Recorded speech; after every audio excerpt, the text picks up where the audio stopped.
আজকে একটা স্ট্র্যাটেজির কথা বলবো। এই স্ট্র্যাটেজিটা আপনাকে অ্যাটলিস্ট 30 থেকে 40% রেভিনিউ বাড়ায় দিবে। আমরা যেটা করি, আমরা আসলে কাস্টমার সেগমেন্টেশন করি না।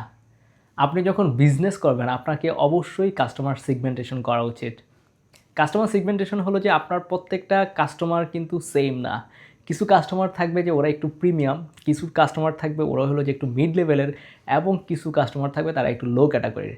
সো আপনাকে যখন কোনো প্রোডাক্ট বিক্রি করেন, ওই অনুযায়ী আপনাকে প্রাইসিং বলেন বা প্রিমিয়ামনেস বলেন, ওইটা সাজাইতে হবে।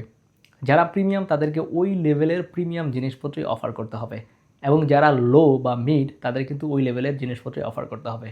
আপনি যদি সবাইকে সেম ক্যাটাগরির জিনিস অফার করেন, তাহলে কিন্তু আপনি অনেক বড় একটা অংশ লুজ করে ফেলবেন কনভার্সনের জায়গা থেকে।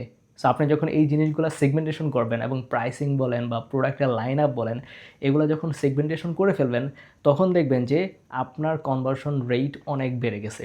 এবং আপনি যখন ওদেরকে ওইভাবে ট্রিট করবেন, ওদের যখন মার্কেটিং যেই মেসেজটা বলেন বা ওদের যখন অ্যাপ্রোচটা যখন একটু আলাদা হয়ে যাবে, তখন এইটা একদমই আপনাকে বিজনেসের অন্য লেভেলে নিয়ে যেতে হেল্প করবে।